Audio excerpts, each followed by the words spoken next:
Good morning students.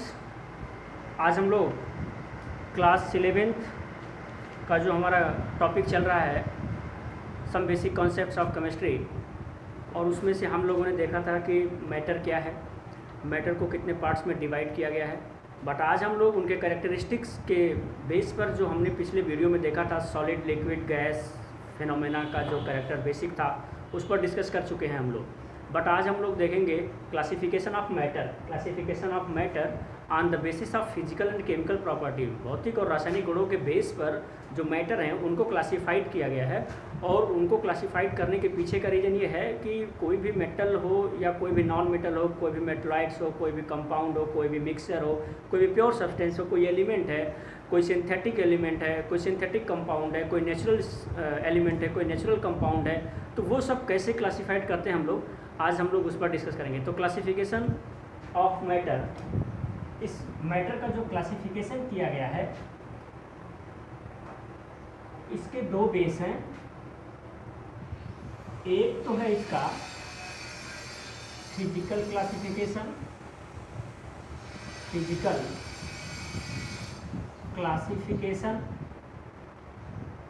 और इस physical classification को हम लोग बोलते हैं भौतिक वर्गीकरण। तो इस फिजिकल क्लासिफिकेशन में हम लोग देखेंगे अगर, तो इसमें सबसे पहला नाम आता है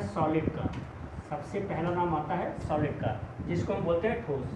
उसके बाद सेकंड नेम आता है लिक्विड का, उसके बाद आता है नाम लिक्विड का, और तीसरा नाम आता है वो आता है गैस का। तो सॉलिड है, लिक्विड है, गैस है, ये फिजिकल स्टेट होते हैं, इसलिए इनको फिजिकल क्लासिफिकेशन का पार्ट बोला गया है। कोई भी कंपाउंड्स होता है तो उसका कोई ना कोई फिजिकल स्टेट होता है, मतलब वो लिक्विड फॉर्म में है या सॉलिड फॉर्म में है या गैसियस फॉर्म में है। तो ये तीन हैं जो हम फिजिकल क्लासिफिकेशन में करते हैं। बट अगर हम लोग इसको देखें तो इसको हम बोलते हैं दूसरा केमिकल क्लासिफिकेशन। केमिकल क्लासिफिकेशन को हम दो पार्ट में डिवाइड करते हैं। एक होता है हमारा प्योर सब्सटेंसेज,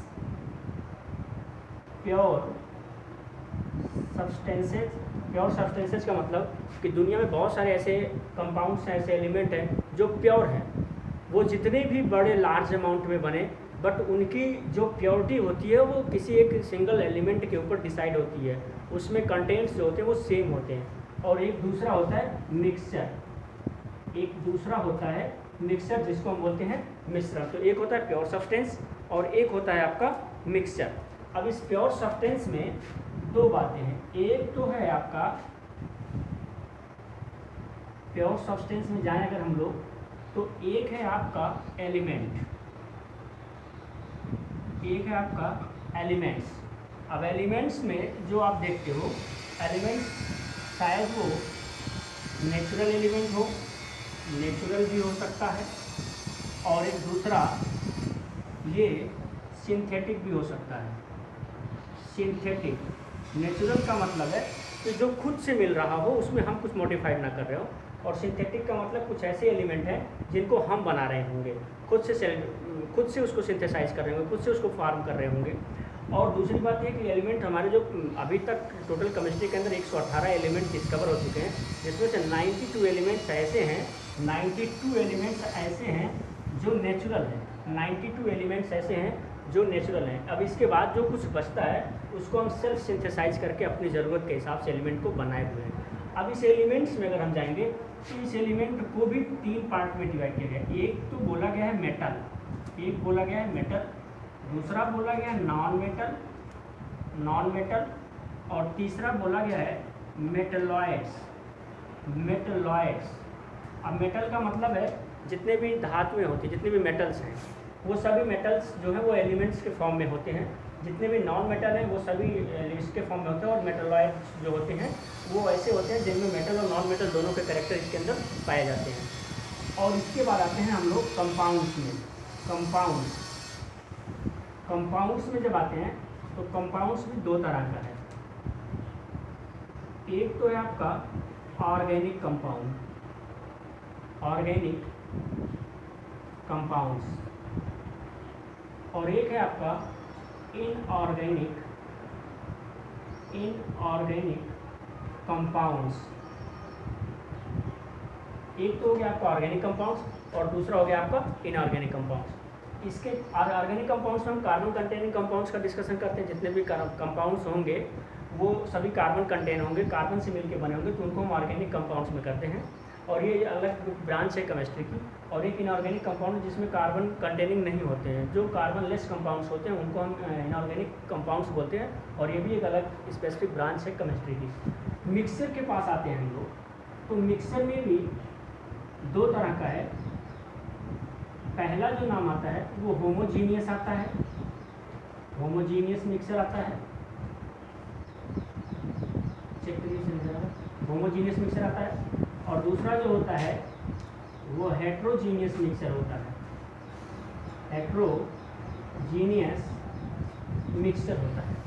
तो एक है होमोजीनियस मिक्सचर और दूसरा है heterogeneous mixture.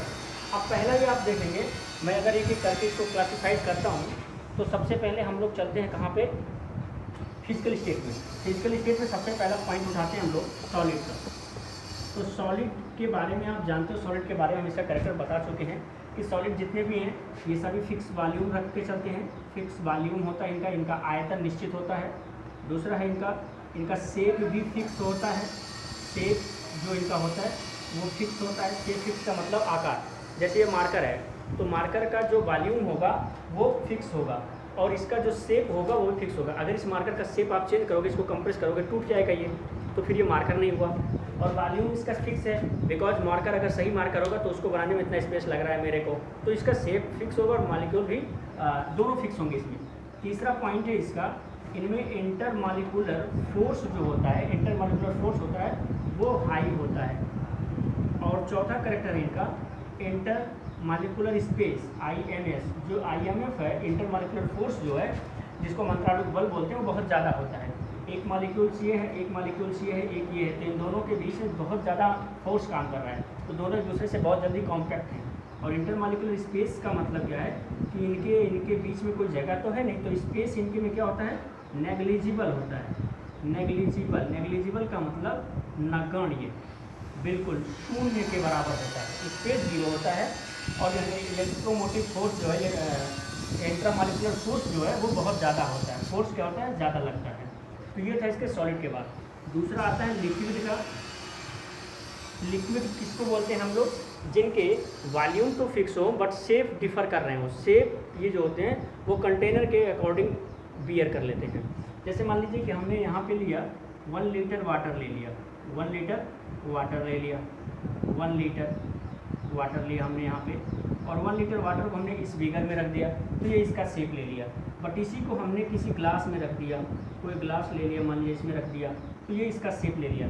But volume 1 litre इसमें भी था, तो 1 लीटर इसमें भी आएगा। शेप इसका हो गया, पहले शेप इसका था, कुछ वाइट था, कुछ इसका शेप आ गया, थोड़ा लंबा शेप हो गया इसका। तो shape should be change but volume should be fix in the liquid state. जितने भी लिक्विड में होंगे उन सब के वॉल्यूम फिक्स होंगे, बट इसमें इनका शेप जो है वो डिफर कर जाएगा। और इंटरमॉलिक्यूलर फोर्स जो होता है इसमें, इस लिक्विड में जो इंटरमॉलिक्यूलर फोर्स होता है वो लो होता है, low as compare to solid state. ठोस वस्तुओं की अपेक्षा लिक्विड में जो फोर्स होता है वो बहुत कम होता है और स्पेस इसमें ज़्यादा होता है सॉलिड के पेयर में। एक मॉलिक्यूल्स ये है, एक ये है लिक्विड का, एक ये है, तो इनमें स्पेस भी हो गया। और स्पेस है इसका मतलब कि फोर्स ज़्यादा नहीं है, फोर्स ज़्यादा होता है तो एक दूसरे के करीब हो जाता है, अट्रैक्शन फोर्स कम है बट स्पेस ज़्यादा है।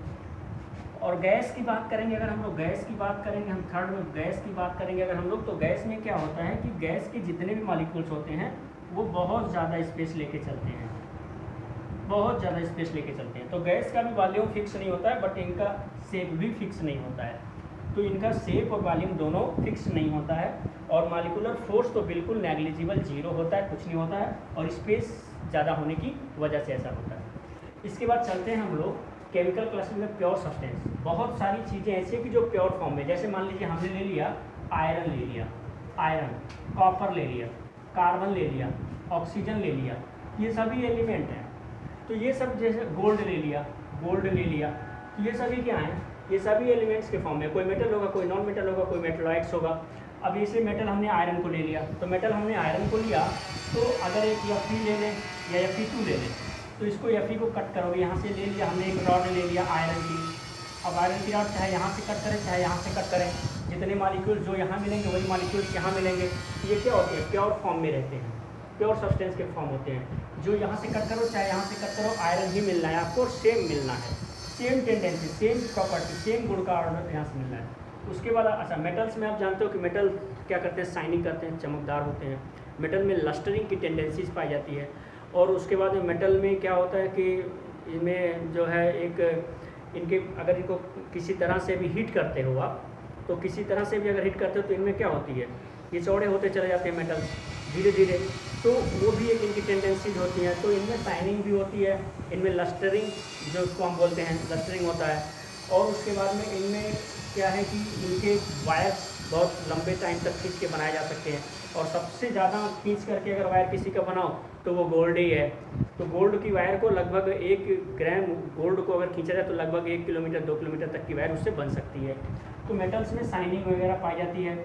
और दूसरी बात ये है कि मेटल जितने होते हैं वो H+ आयन एक इलेक्ट्रॉन को ये डोनेट करके अपना पॉजिटिव आयन बनाते हैं, केवल पॉजिटिव का आयन आता है। तो ये क्या करते हैं, इलेक्ट्रॉन को डोनेट करते हैं, इलेक्ट्रॉन को डोनेट करने की टेंडेंसी रखते हैं। मेटल जितने होते हैं वो इलेक्ट्रॉन डोनेट करके अपना पॉजिटिव आयन्स बनाते हैं। एग्जाम्पल आयरन है, कॉपर है। नॉन मेटल्स जितने होते हैं वो इलेक्ट्रॉन को गेन करके नेगेटिव साइन लेते हैं। मेटल्स के अंदर एक ऐसी प्रॉपर्टी पाई जाती है, एक ऐसा गुण पाया जाता है जो इलेक्ट्रॉन को अपनी तरफ खींच लेते हैं, इसलिए इनके ऊपर माइनस का साइन आता है। और मेटलॉइड्स जो होते हैं having character between metal and non metal, इनके बीच में मेटल और नॉन मेटल का जो कैरेक्टर होता है वो मेटलॉइड्स में पता है। कुछ कैरेक्टर मेटल के होंगे, कुछ मेटल नॉन मेटल के होंगे। इनको ले लो, अगर आप मेटलॉइड्स में चलते हो तो गैलियम्स वगैरह हैं, तो ये सभी इसमें आते हैं, मेटलॉइड्स में आते हैं। और दूसरी बात एक और है इनके पीछे का, वो मैं आपको बता दूँ। मेटलॉइड्स में जैसे सिलिकॉन है, जर्मेनियम है, ये सबके भी वायर होते हैं, ये कंडक्टर भी होते हैं और लो पावर के कंडक्टर रहते हैं, इनमें इलेक्ट्रिसिटी बहुत कम जाती है बट जाती है। इनमें इलेक्ट्रिसिटी की कंडक्टिविटी नहीं पाई जाती है, इनमें इलेक्ट्रिसिटी की कंडक्टिविटी हाई होती है। बट ये ध्यान रखेंगे कि इलेक्ट्रॉन डोनेट करते हैं, इलेक्ट्रॉन को गेन करता है, इलेक्ट्रॉन डोनेट करके प्लस का साइन लेता है, इलेक्ट्रॉन गेन करके माइनस का साइन लेता है। उसके बाद में कंपाउंड्स में चलेंगे, और ये सिंगल कोई एक एलिमेंट होते हैं, कोई सिंगल एक पार्टिकुलर पार्ट से मिल करके बनते हैं। बट कंपाउंड्स में 2 या 2 से ज़्यादा भी एलिमेंट आके पार्टिसिपेट करते हैं। But we can say this is organic and this is also inorganic. अब ऑर्गेनिक कंपाउंड जितने होंगे कार्बन से मिलकर जो बन रहे होंगे, कार्बन से मिलकर जो बन रहे होंगे, कार्बन से मिलकर बनने वाले कंपाउंड्स जिसको हम बोलते हैं कार्बन कंटेनिंग। तो जिनमें कार्बन, जैसे मान लीजिए आपने ले लिया यहाँ पे C2H6 ले लिया, C2H6 ले लिया, C2H4 ले लिया एथाइलिन, C2H2 ले लिया एथिलीन, C6H6 ले लिया बेंजीन। ये सभी क्या है, ये ऑर्गेनिक कंपाउंड के पार्ट। इनऑर्गेनिक्स में चलेंगे, जैसे इसमें ले लिया वाटर ले लिया जिसमें कार्बन नहीं हो, but carbon dioxide is also inorganic, इनमें कार्बन कंटेन है बट ये इनऑर्गेनिक का पार्ट आता है।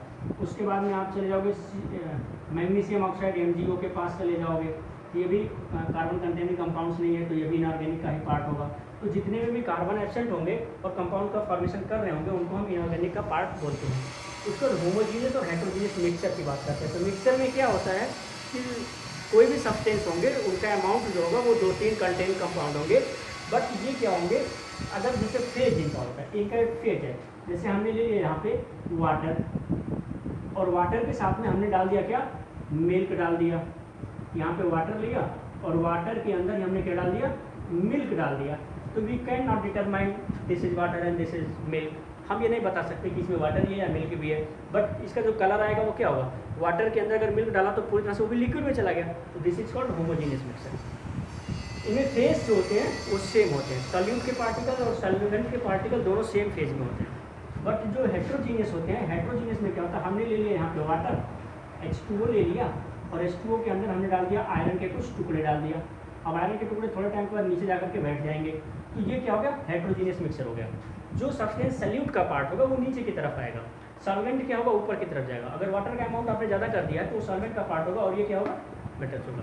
तो ये है आपके होमोजीनियस हेटेरोजीनियस।